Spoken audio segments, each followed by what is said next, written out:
जैसे अभी पुरंदन नाम के राजा इंद्र के पद पर बैठे हैं, आगामी मनवंतर में राजा बलि को भगवान इंद्र बनाएंगे। जैसे अभी जो ब्रह्मा जी हैं, आगामी ब्रह्मा जी कौन हैं? श्री हनुमान जी को आगामी ब्रह्मा बनाया जाएगा। प्रमोशन हो गया हनुमान जी का आगामी टाइम पर।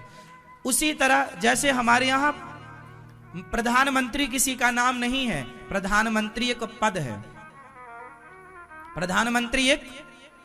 उसी तरह गणेश किसी का नाम नहीं है।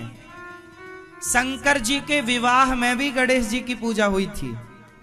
अब आप कहोगे जी गणेश जी तो शंकर जी के पुत्र हैं, तो विवाह में, तो शंकर जी के विवाह में जिन गणेश जी की पूजा हुई वह आदि गणेश हैं। और अभी हम लोग जिन गणेश की पूजा करते हैं वो विनायक हैं, वो विनायक गणेश हैं। समझ में आ रही है बातें? गणेश जी किसी का नाम नहीं है, भगवान जिसे उस पद पर बिठाल दें वो गणेश। पहले आदि गणेश बैठे थे, अभी विनायक गौरी पुत्र बैठे हैं, जिन्हें लंबोदर भी कहते हैं।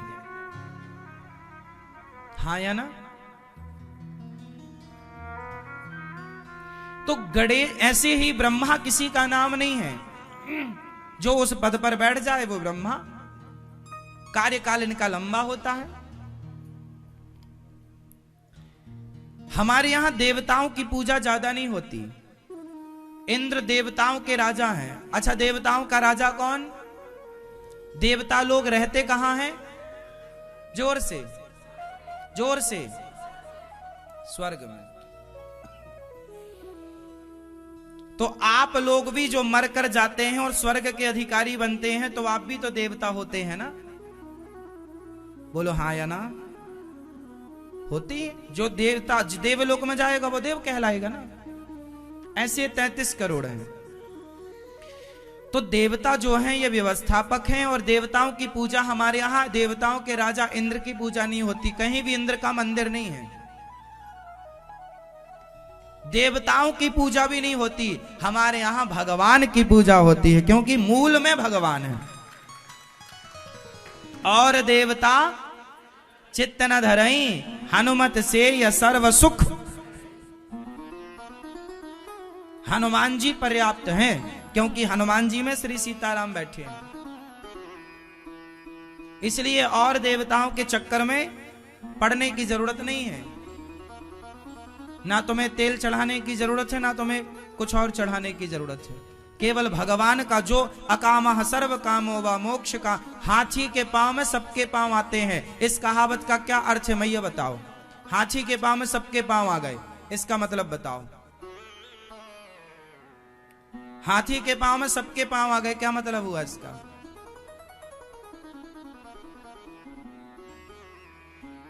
इसका मतलब यह हुआ कि हाथी का पांव सबसे बड़ा है।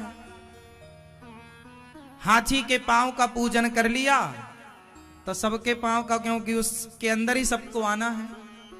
घर में किसी एक बड़े बुजुर्ग का सम्मान कर लिया, हमारे देश के प्रधानमंत्री का सम्मान हो जाता है, तो भारत की 140 करोड़ जनता का सम्मान हो जाता है। हाँ या ना? यदि किसी देश ने हमारे प्रधानमंत्री जी का अपमान कर दिया तो वो अपमान भारत का अपमान माना जाएगा, 140 करोड़ लोगों का अपमान माना जाएगा। और भारत के प्रधानमंत्री जी का किसी ने सम्मान कर दिया तो वो 140 करोड़ लोगों का सम्मान और भारत का सम्मान माना जाएगा। हाँ या ना? हाथी के पांव में सबके पांव आ गए कि नहीं? बोलो हाँ। यही है कि एक नारायण की उपासना कर ली तो सबकी उपासना हो गई। वह नारायण ही 3 रूपों में विभक्त हो गए। जैसे बिजली एक है, बोलो हाँ, लेकिन बिजली एक होने पर भी 3 फेसों में डिवाइड होती है। फेस कितने हैं? 3 face, face 1, face 2, face 3। 3 face की मशीन आती है, बोलो हाँ। 3 फेस जब बिजली एक है तो उसे 3 भागों में डिवाइड क्यों किया गया? 3 भागों में डिवाइड क्यों किया गया? व्यवस्था के लिए, बोलो हाँ। सिंगल फेस की मोटर भी होती है, डबल फेस की भी होती है, और 3 फेस का भी सिस्टम होता है। हाँ या ना? जिसको जिसका बजट है भैया खरीद ले। आपके घर में पानी निकालने वाली मशीन ना सिंगल फेस की भी आती है, बोलो हाँ।